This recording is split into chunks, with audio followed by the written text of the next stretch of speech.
Jananim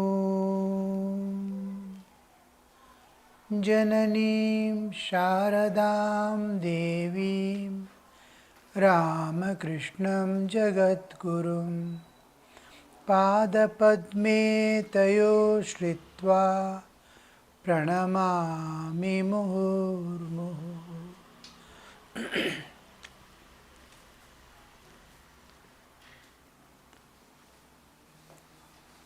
Today is Ramanavami.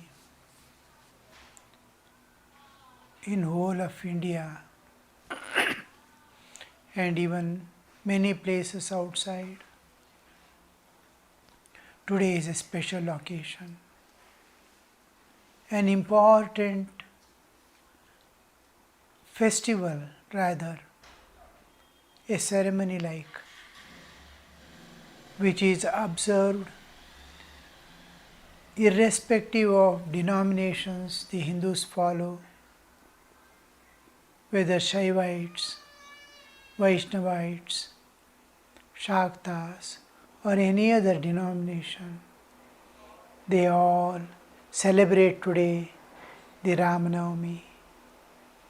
The Rama's birth is supposed to have taken place today, and the most significant thing in the history of humanity is when God incarnates on this earth.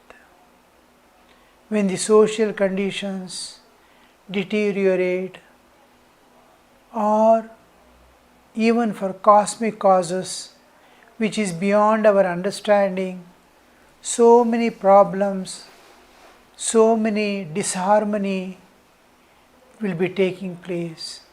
God incarnates to fulfill all those errors in the universe.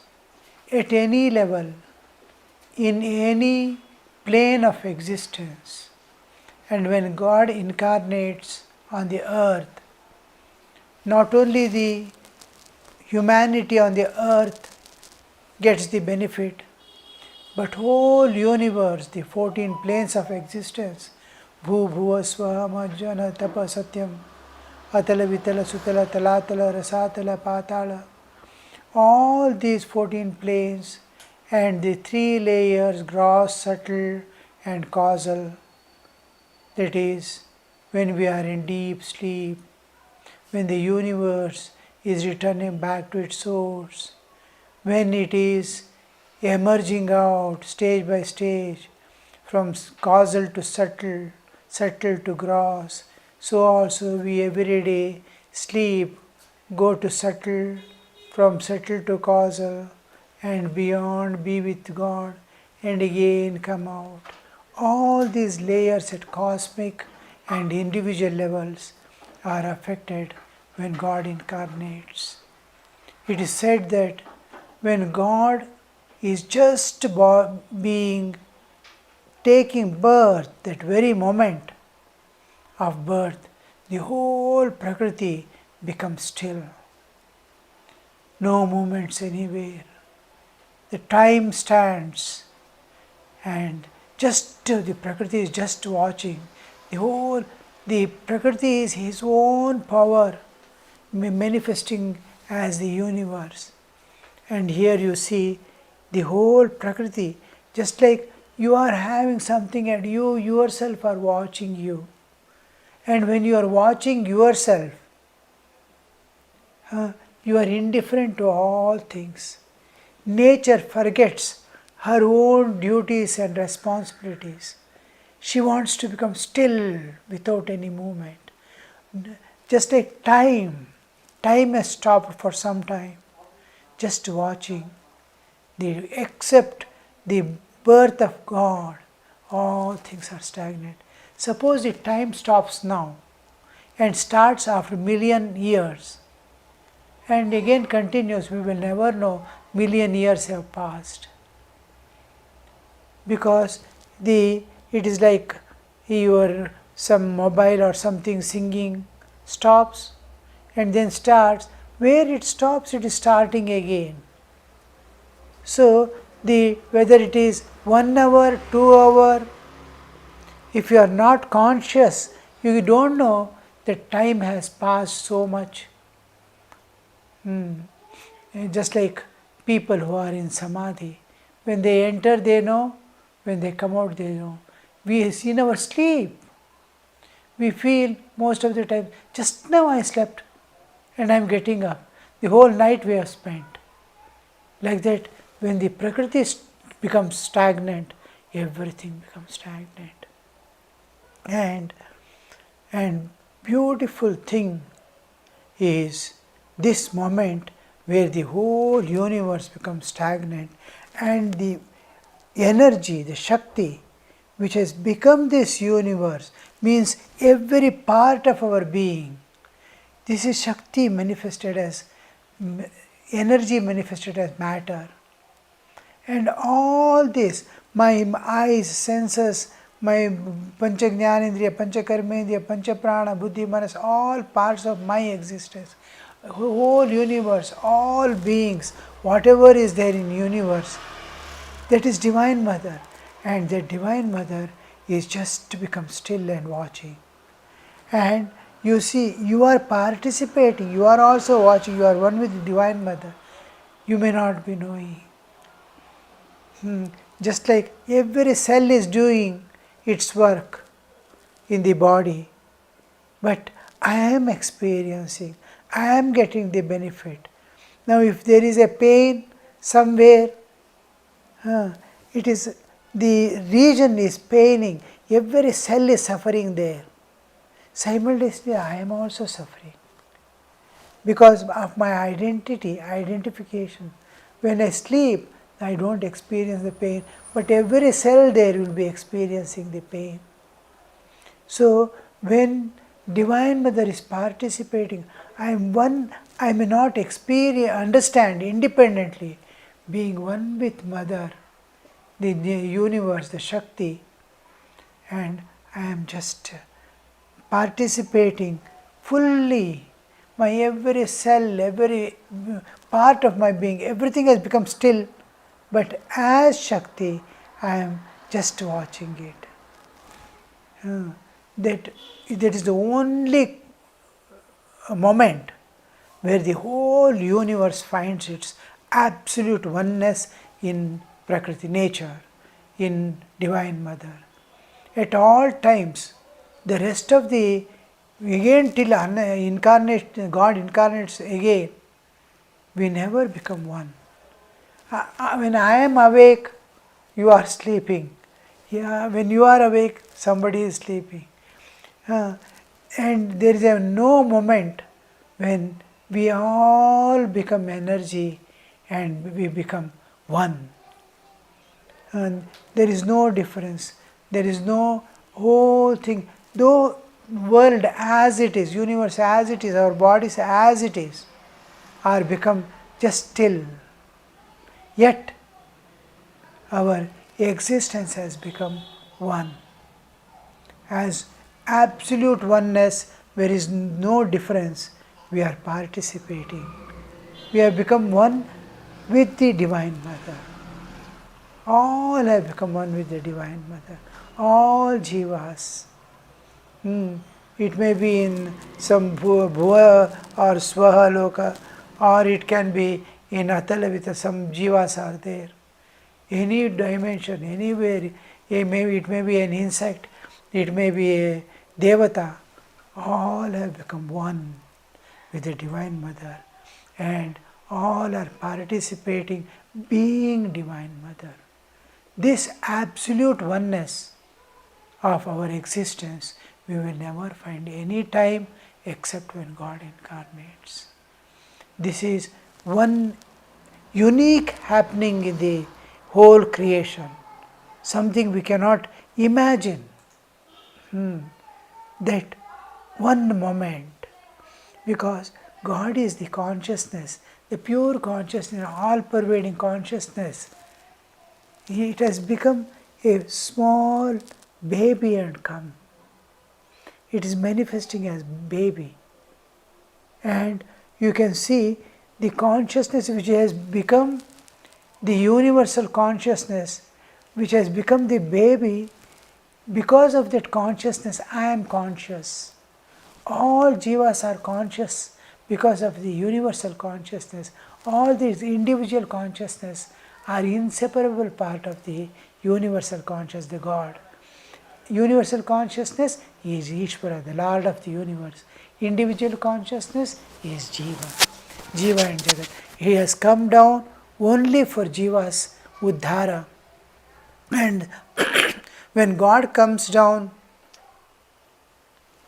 taking a human form or otherwise, He doesn't differentiate in between Jiva and Jiva. He just watches in which Jiva, what good I can see, what spiritual grip I can see, that I can lift him. God will never see, nor nature will see anything that is bad or that is unworthy in you. Its vision is only on what is worthy, because nature's plan also is your evolution.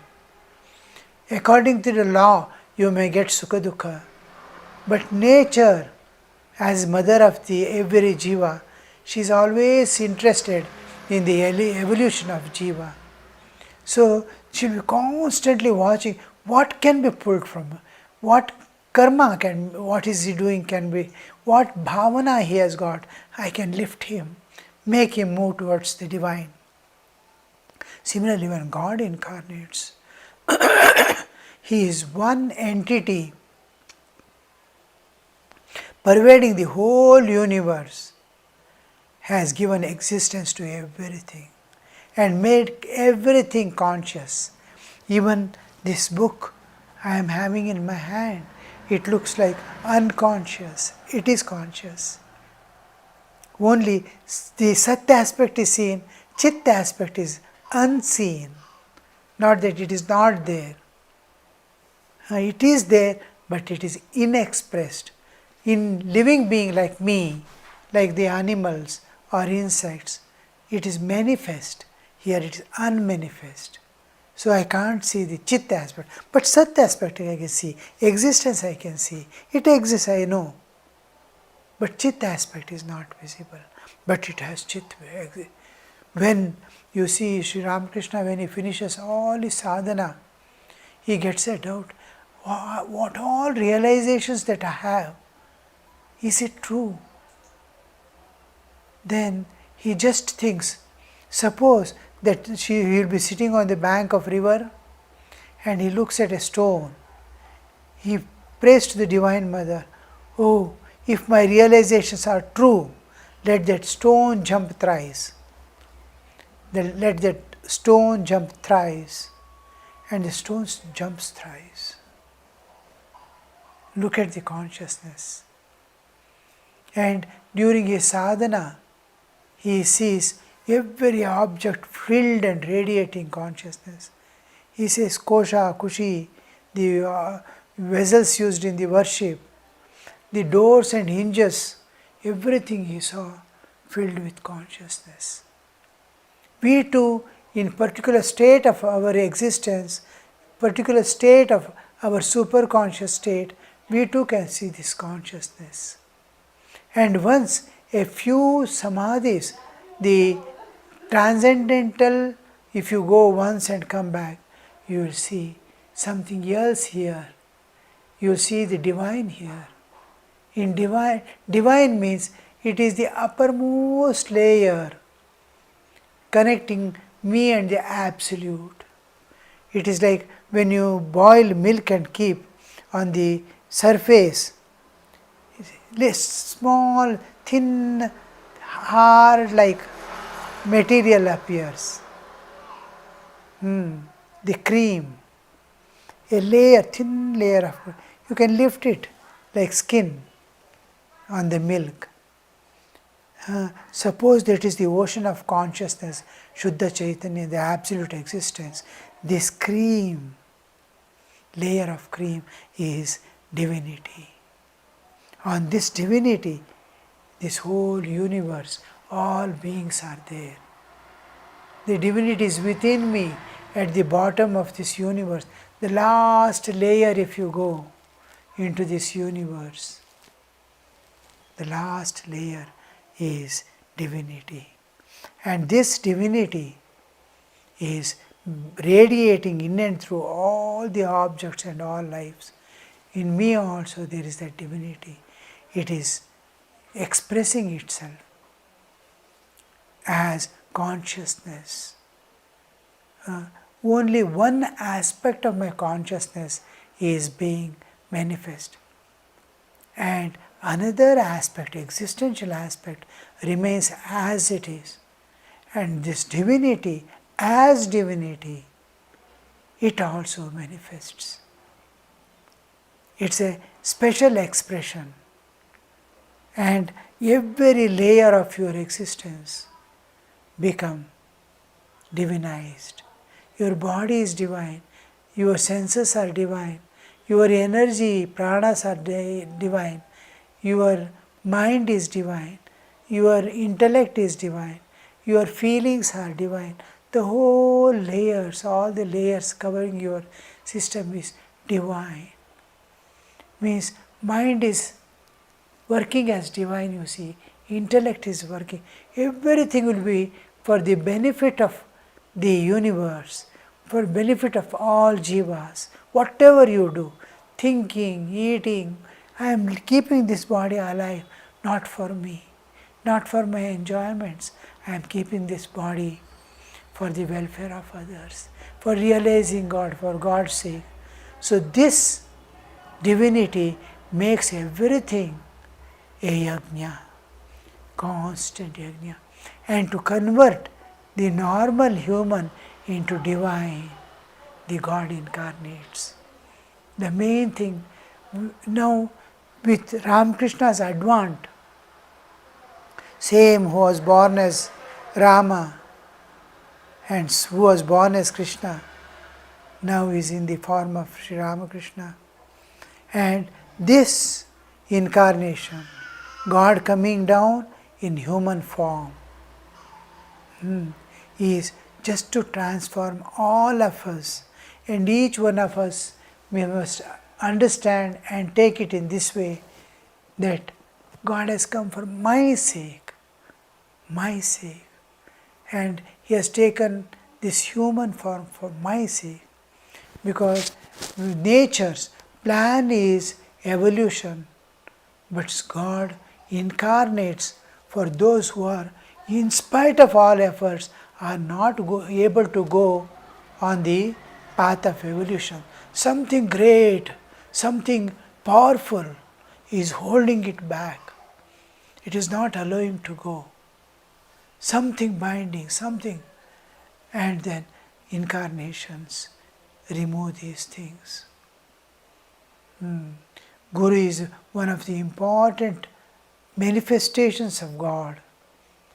And Guru is the power of redemption of God, the jiva, redemption of the jivas, the power with which God does it manifests in a person, and he is just an instrument in every guru, human guru, who has who has shown the path to realization of God.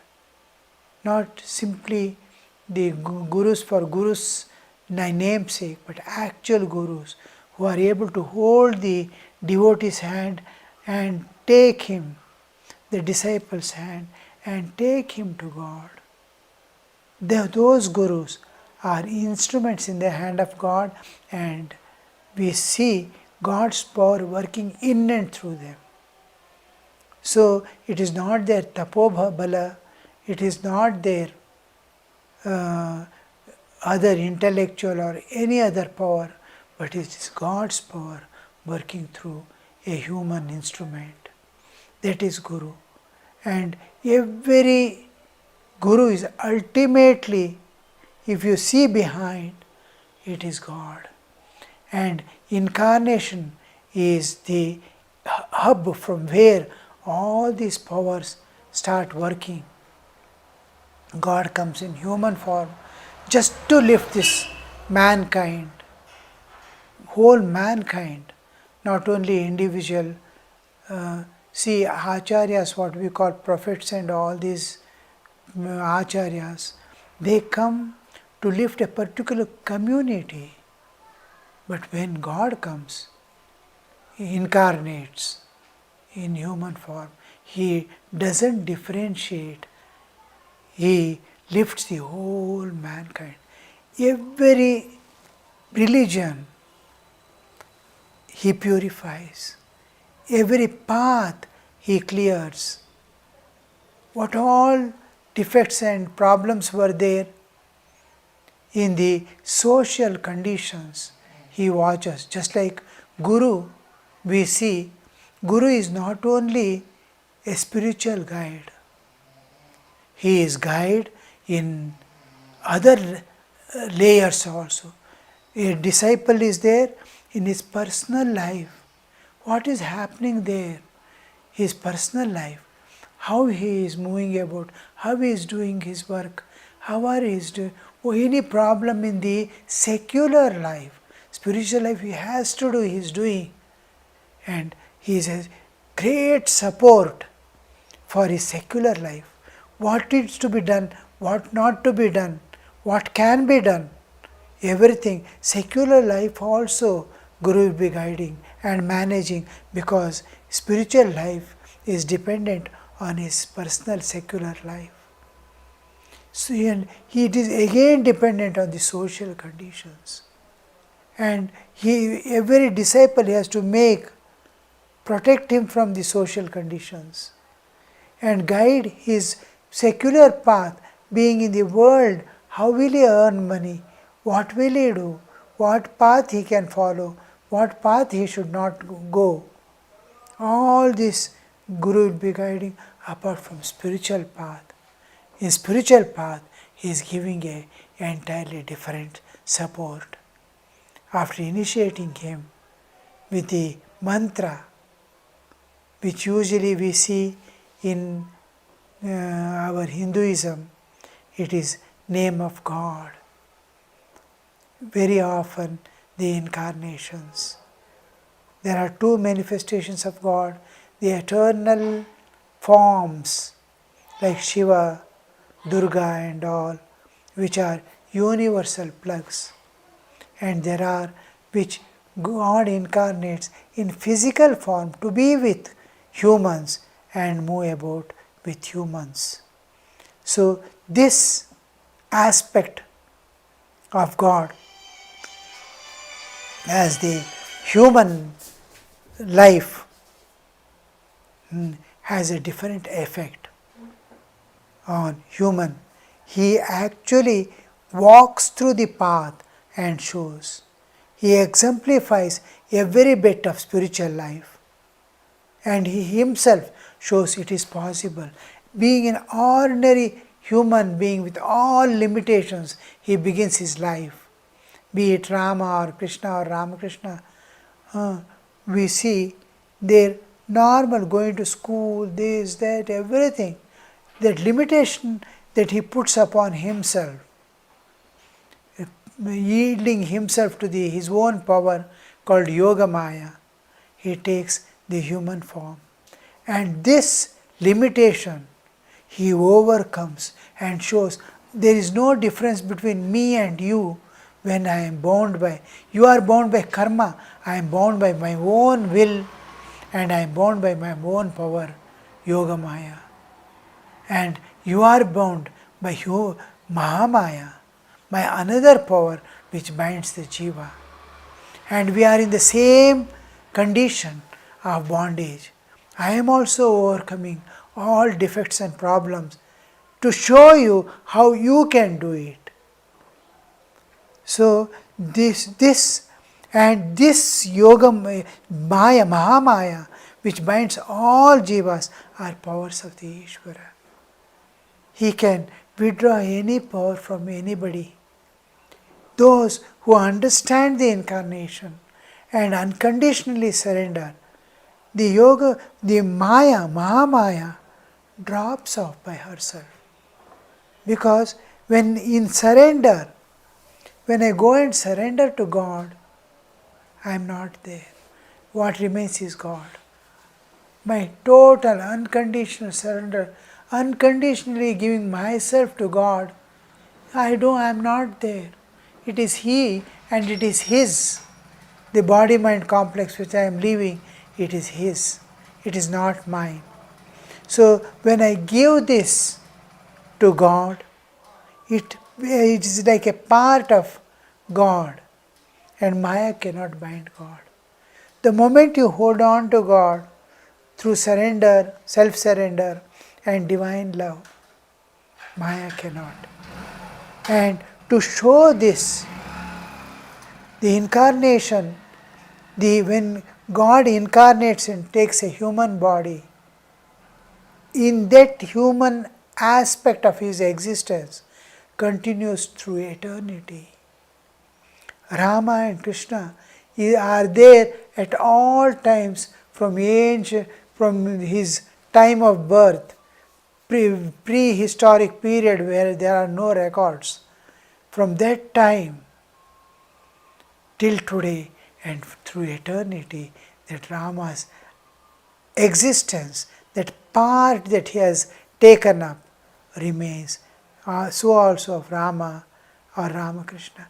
You can hold on to that any time with the same hold, same trust, same faith, same dedication, same self-surrender at all times, because this is the form once God takes is indestructible, because it is not made up of earthly materials like our body.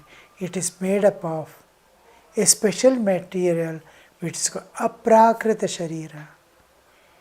It loses it is appearing to us as matter. It is not matter. It is the pure consciousness manifest through the parents. In our case, it is matter of the parents are there. Of course, consciousness too. Here matter is not there. Consciousness alone. When God incarnates in the mother's womb, it is consciousness and consciousness alone. And this consciousness to our eyes appears as matter. This is Shuddha Sattva Pradhana. We are Malina Sattva Pradhana. All our bodies. It is mixed up with Rajas and Tamas.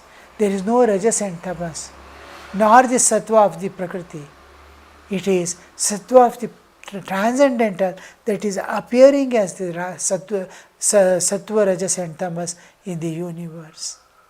So this aprakrita Sattva, the Shuddha Sattva, it is with the Shuddha Sattva which can appear as form. Just like in your dream, you are seeing so many things in your dream. You are seeing a world entirely. Suppose you see a person in your dream, that object is made, that person is not there, but there is appearance.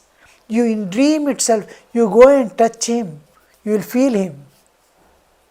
That person, if you touch in the dream, a dream person in dream, you will feel just like this. It is mind appearing as body, and you are also mind appearing as body there in dream. When you wake up, neither that person was there nor the dream person was there who was experiencing. So taking form, mind is taking form to the dream person, it is looking like actual body moving about. He beats, he starts weeping. So much clear, so much concrete in dream, but it is mind. It can take form. Mind can take various forms and make itself appear in the form what it wants. Similarly, when God incarnates and takes the form, you see that it is taking the form. The consciousness itself is taking. In dream, mind is taking the form of the world or people. Here, consciousness, Shuddha Chaitanya, Chaitanya itself is becoming form for us. When He moves about amidst us, we touch and see. We give Him bath. He will feel hungry. You will go and cook and give. When Sri Ramakrishna was there, Holy Mother used to cook and food and take for him. He used to eat. But that form was not form like, but every action, everything, eating and blood circulation, anything happening, bone breaking, everything is only appearance. Bone is there. It is not made of our bone like matter. It is immaterial object, Shuddha Sattva. That is the manifestation of the Prakriti by Chaitanya. Chaitanya coming, it is manifesting its Shakti as the whole universe. That Shakti in her essence, before she becomes this Sattva Rajas Tamas, what is she? That is Shuddha Sattva. And she herself manifests here with the avatara's body. Be it Rama, Krishna, or any manifestations of God, avatara, you taking human form, it is that. And it is exclusively for us to take us to the beyond. And the same form lodges in the heart of the devotee. Any time of millions of years after, a jiva comes and says, Sri Ramakrishna is there in the same aprakrita sharira in your heart. The consciousness manifests in your heart as Sri Ramakrishna, as Krishna. Now we are today is Ramanavami. Rama is there everywhere, eternally. Think of him manifest. This manifestation, like manifestation of mind in the dream, here he manifests for your sake in the Shuddha Sattva Pradhana Sharira. Any moment you call him, he is there. Om Shanti Shanti Shanti. Harihi Om Tat Sat. Shri Ramakrishna Arpanamastu.